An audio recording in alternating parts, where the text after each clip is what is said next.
మహాగణాధిపతే నమః. శ్రీ గురుభ్యో నమః. శ్రీమాత్రే నమః. ప్రేక్షకులందరికీ స్వాగతం. 2024 జూన్ మాస ఫలితాలు. ద్వాదశ రాశుల వారికి నవగ్రహ సంచారాన్ని అనుసరించి శుభాశుభ ఫలితాలు ఏ విధంగా ఉంటాయి అనే విషయాన్ని మనం తెలుసుకుందాం. అలా తెలుసుకునే ముందుగా అసలు ఈ జూన్ మాసంలో గ్రహస్థితి ఎలా ఉంది, గ్రహాల యొక్క సంచారాన్ని బట్టి మిగతా ఈ ద్వాదశ రాశుల వారికి ఏ విధంగా ఉంటుందని తెలుసుకుంటే, రవి జూన్ 15వ తారీఖున మిథునంలోకి ఉదయం 7:30 ప్రవేశించడం అనేది జరుగుతుంది. అలాగే కుజుడు జూన్ 1న మేషరాశిలోకి అంటే తన స్వక్షేత్రంలోకి ఆయన ప్రవేశిస్తాడు. అది కూడా పగలు 3:37. బుధుడు జూన్ 14వ తారీఖున మనకి వృషభం నుండి మిథునంలోకి ఆయన ప్రవేశించడం అనేది జరుగుతుంది. అలాగే గురువు మనకి మాసం అంతా కూడా వృషభ రాశిలో సంచారం చేయడం. శుక్రుడు జూన్ 12వ తారీఖున సాయంకాలం 6:30 ఈయన కూడా మిథునంలోకి ప్రవేశించడం అనేది జరుగుతుంది. రాహుకేతువులు ఇద్దరు కూడా మనకి రాహు వచ్చి మీనరాశిలోను, కేతు వచ్చి కన్యారాశిలోను సంచారము. శని భగవానుడు తన స్వక్షేత్రం మూల త్రికోణ స్థానమైన కుంభరాశిలో ఈ మాసం అంతా సంచారం చేయడం అనేది జరుగుతుంది. అలాగే చంద్రుడు ఈ మాసం మొదలుకొని అంటే ఈ మాసం ఉత్తరాభాద్ర నక్షత్రం నుండి మొదలుకొని మరియు ఈ మాసం అంతా కూడా ప్రయాణం చేసి తిరిగి మళ్ళీ ఆయన రేవతి నక్షత్రం వరకు ఈ మాసం అంతా కూడా ప్రయాణం చేయడం అనేది జరుగుతుంది. కాబట్టి ఈ యొక్క గ్రహాల యొక్క స్థితిగతులను అనుసరించి ఇప్పుడు వీళ్ళందరికీ ఎలా ఉండబోతుందో తెలుసుకుందాం. వృశ్చిక రాశిలోకి విశాఖ 4వ పాదము, అనురాధ 1, 2, 3, 4 పాదాలు, జ్యేష్ఠ 1, 2, 3, 4 పాదాలు వృశ్చిక రాశిలోకి వస్తాయి. వృశ్చిక రాశికి రాశ్యాధిపతి వచ్చి కుజుడు. ఈ వృశ్చిక రాశి వారికి కానీ చూసుకున్నప్పుడు 6వ స్థానంలో ఈ యొక్క కుజుడి యొక్క సంచారం అనేది నడుస్తోంది. రాశ్యాధిపతి అయ్యాడు. రాశ్యాధిపతి అయ్యి మళ్ళీ 6వ స్థానాధిపతి అయ్యి 6వ స్థానంలో సంచారం చేయడం అనేది ఇక్కడ కనబడుతుంది.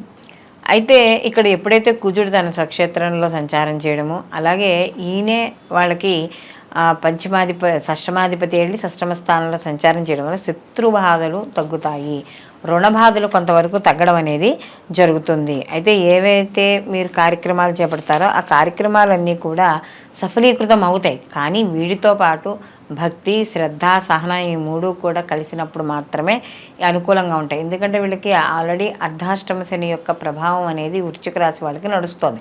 కాబట్టి దాంతో నడుస్తుంది కాబట్టి ఇక్కడ ఏమవుతుంది అంటే కొంత వ్యతిరేక ఫలితాలు కూడా ఏర్పడుతూ ఉంటాయి. కాబట్టి కాస్త ప్రయాణాల్లో డబ్బు ఖర్చు పెట్టేటప్పుడు కానీ ఇలాంటివి కాస్త ఆలోచించి ఖర్చు పెట్టుకోవడం ద్వారా కొంతవరకు అనుకూలంగా ఉండడం అనేది జరుగుతుంది. అలాగే ఎవరైతే ఇష్టం వచ్చినట్టు దాంట్లో పెట్టుబడి పెట్టండి, దీంట్లో పెట్టుబడి పెట్టండి అని మిమ్మల్ని అడుగుతూ ఉంటారు.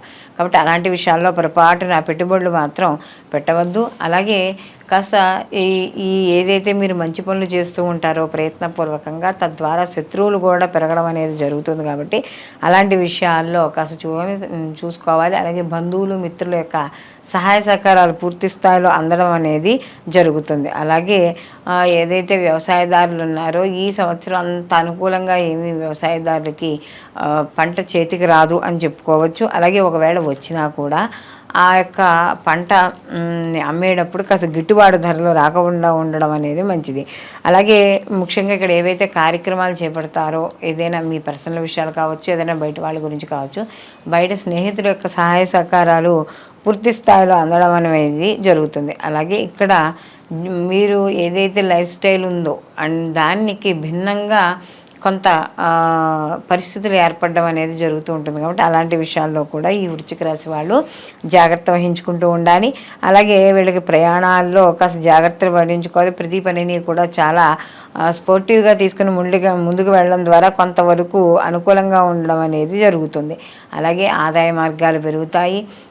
ఆదాయ మార్గాలతో పాటుగా ఏదైనా అంటే ఉద్యోగం చేస్తూ చిన్న చిన్న వ్యాపారాలు చేస్తున్నా కూడా ఒక్కోసారి ఉద్యోగం అనేసి ఈ యొక్క వ్యాపారమే చేస్తే సరిపోతుంది కదా అనే ఆలోచనలు కూడా రావడం అనేది జరుగుతుంది. అయితే తొందరపడి ఈ యొక్క ఆలోచనలు అంటే ఉన్న వాటిని వదిలేసి ఇంకో దానికి వెళ్ళడం అనేది మంచిది కాదు.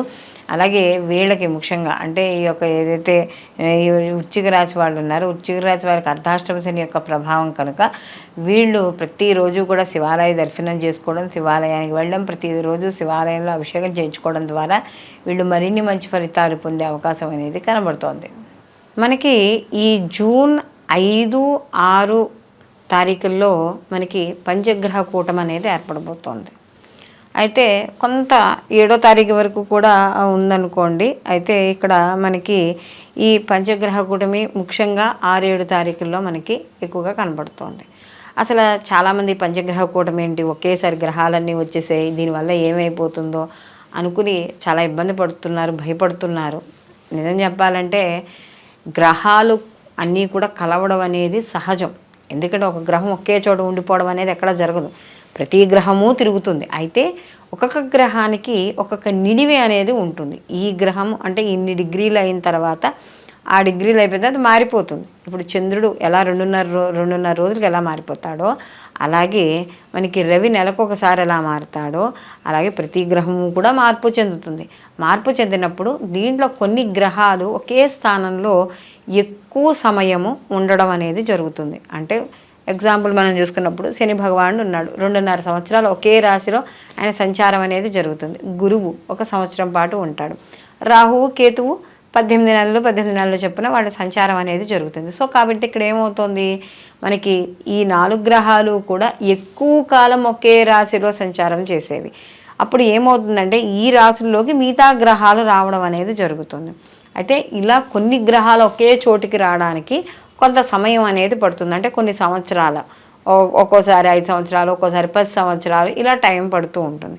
అయితే ఇక్కడ మనము ఈ ఏదైతే పంచగ్రహ కూటమి అని చెప్తున్నామో, ఈ పంచగ్రహ కూటమి అనేది కేవలం వ్యక్తిగత జాతకానికి సంబంధించింది కాదు, ఇది దేశ గోచారానికి సంబంధించింది. మామూలుగా కూడా మనం చెప్పుకునే ఫలితాలు కూడా ఉగాది పంచాంగ శ్రవణాలు చెప్పుకోనివ్వండి, ఏమి చెప్పినా కూడా దేశ గోచారంగా చెప్పుకోవడం అనేది జరుగుతుంది.